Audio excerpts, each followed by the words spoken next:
Joining us now, Democratic Representative from Maryland, Congressman Elijah Cummings. Morning. Republican Senator from Georgia, Senator Saxby Chambliss, NBC News Chief White House correspondent and political director and host of the Daily Rundown, Chuck Todd, and senior contributor of the Daily Caller and columnist for the week, Matt Lewis. So let me towards Saxby Chambliss. Saxby, do you stand with Ted Cruz in his efforts to wipe out the House bill that defunds Obamacare? Yes. I kind of like the House bill.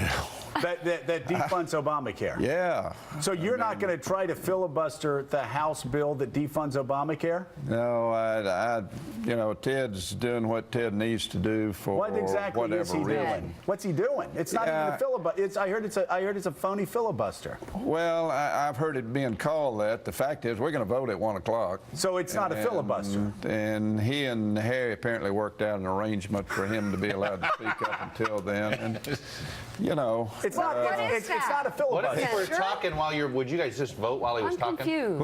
Well, How does that work? Phony to me. No, we will. The debate will end, I understand, at noon, and we're scheduled to vote at 1. Is it a filibuster?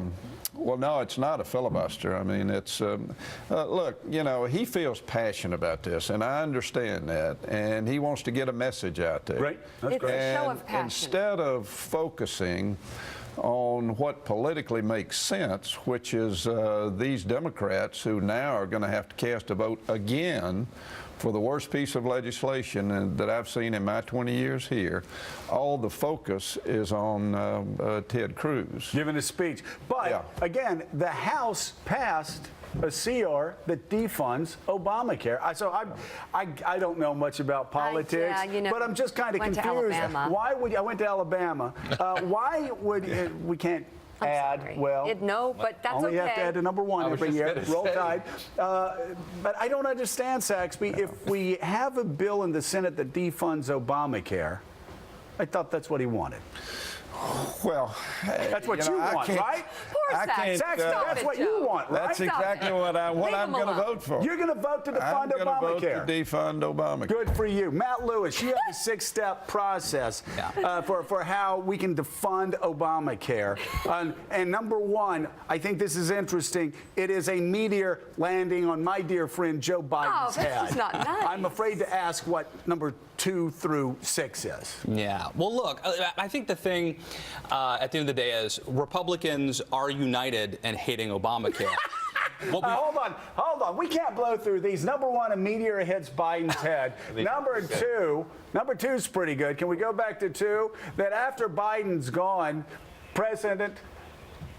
Louis Gohmert is then picked to replace Biden. The Daily Caller then has step number 3 to defund Obamacare. The Chicago Bulls offer Obama a contract for the upcoming NBA season. Step number 4 to defund Obamacare. Louis Gohmert is sworn in as President of the United States. Let's just stop there. Can we? I don't think we want to know 5 or 6 after that.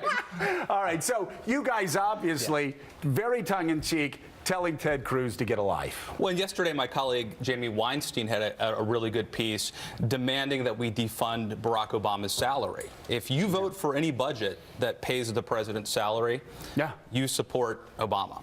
So we have to explain to certain people on Twitter that this is tongue-in-cheek. That we defund Obama. Yeah. But no, look, I mean, the really... Too late. There's already a petition. The interesting thing that happened here is we had a situation where, if you go back a week or 2 ago, Republicans are united over hatred of Obamacare. The media is focused on Barack Obama's failure as a leader dealing with Syria. The conversation is all about how Obama looks weak, Putin's making him look weak. Obamacare approval ratings dropping.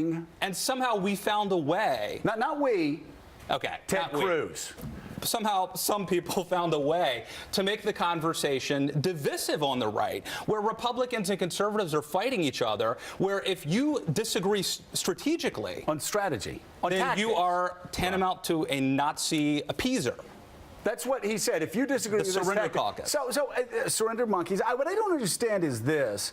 You actually have Ted Cruz trying to kill a bill that Ted Cruz was fighting for months, which is a bill to defund Obamacare. The House, I've said this, the House Republicans, in my opinion, heroes, stepping up, doing exactly what we want. Pass a CR that defunds Obamacare.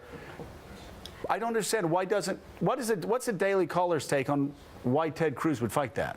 Well, I can't speak for all of my colleagues, but I mean, what we have here is just a really weird situation where you have a guy who has been in the Senate for a cup of coffee, who all of a sudden is now the Speaker of the House and is mandating to the House of Representatives what they do. They actually do what he wants them to do, and then he has to essentially try to filibuster it because they don't have the votes. And that's sort of what bothers me about it. And then he compares people in the House of Representatives who passed the CR and people like Saxby, Chambliss, who want to vote on the CR to defund Obamacare. He's subtle about it. He compares them to Nazis, appeasers. Yeah. Take a listen. You go to the 1940s, Nazi Germany. Look, we saw in Britain Neville Chamberlain, who told the British people, accept the Nazis. Yes, they'll dominate the continent of Europe, but that's not our problem.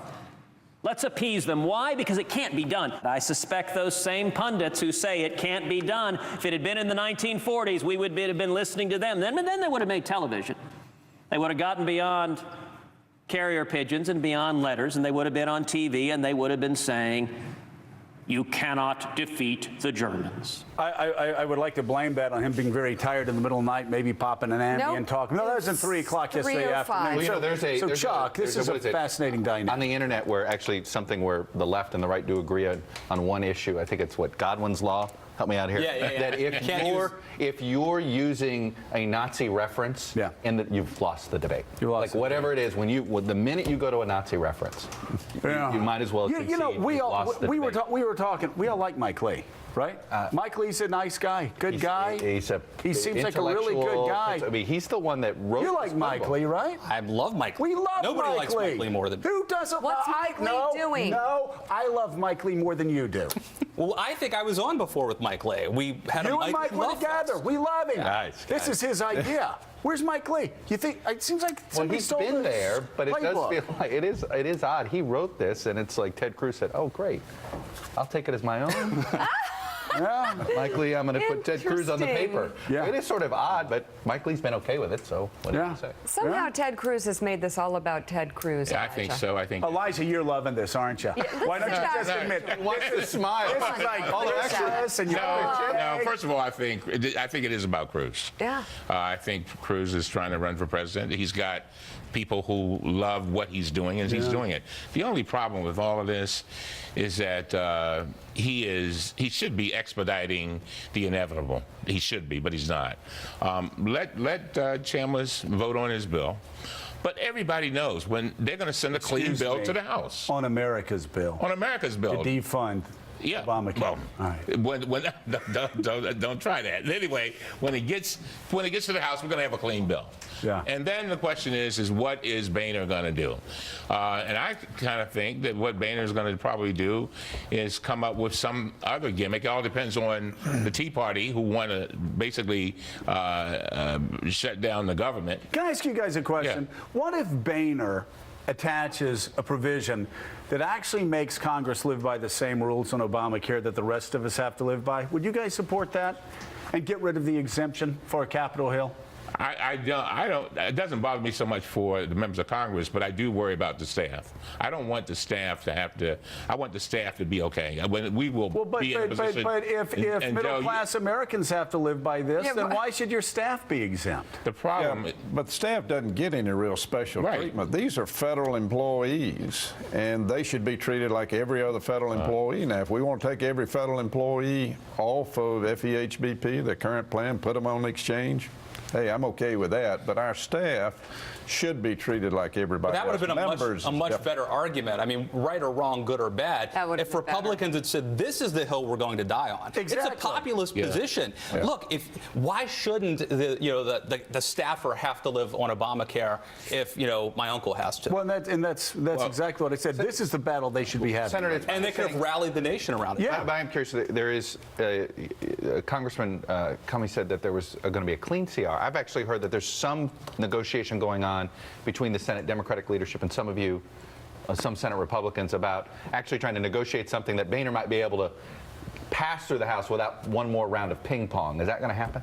Are you involved in some behind-the-scenes talks? No, I'm not involved in it. I'm sure leadership is. I heard there's some. Schumer and Durbin both. Schumer said on my air. It hinted that he wanted to try to come up with a way to do something that maybe it wasn't clean to Boehner, that they would, maybe it's the medical device tax or something like that, to give Boehner so that you sped up the process. But the rate we're going, let's call a spade a spade. The rate we're going, there's a good possibility the government is going to shut down. And it's going to be because folks basically disagree on Obamacare. And while we're having this nice chat, we're not creating jobs. We're not, as a matter of fact, we're creating something that the Republicans have complained about over and over again, and that's uncertainty. The next thing you know, we're going to have a battle over the CR. And so you got uncertainty not only with business, but you got uncertainty with the American people. So we got to get away from this. We can't keep going down this alley because I think it's only going to do more harm. Saxby, you're the ranking member of the Intel Committee. Let me ask you a couple quick questions. Obviously, an embarrassment yesterday with the Iranians standing up our president. Terrible stagecraft on our part. Again. But what can you tell us? What can you reveal about that's not classified about the Iranians' pursuit of nuclear weapons right now? Well, they're headed down a path of getting a nuclear weapon. We know that. There's a disagreement about the time that within which they're going to be able to develop that weapon. There's additional time, disagreement on time that they'll be able to deliver that weapon. We know short range, they've already got the capability. They could deliver a nuclear weapon to Israel tomorrow. If they're able to get it. But they're headed in that direction. The president has said that he has a philosophy of prevention, and as opposed to managing Iran with a nuclear weapon. If he's serious about that, if it's another red line, then time's running out. Okay, you talked about the red line. So time's running out on Iran. You talked about a red line, Syria. What can you tell us about Syria from the Intel Committee? How bad's the situation there? It's ugly. Yeah. It's very ugly. We had the opportunity to show real leadership there, and America has always acted when the national security interest of the United States was in jeopardy, and there's no question but what the use of chemical weapons is a national security interest of the United States. We didn't act. I wish the president had, but so be it. So now we're in kind of a stalemate. We're in a situation where members of Congress don't really know what's going on with respect to the discussions within the United Nations. I don't have a lot of confidence that the United Nations is going to come up with a strong resolution that Russia and China will agree with. I don't trust the Russians, and yet here we are negotiating with the Russians. It's not a good situation. We become partners with the Russians in Syria. All right, Saxby, thank you so much. Elijah, always great to see you as well. Matt Lewis, 6 great steps to ending Obamacare. Make sure you read on the Daily Caller. Chuck, stay with us if you will.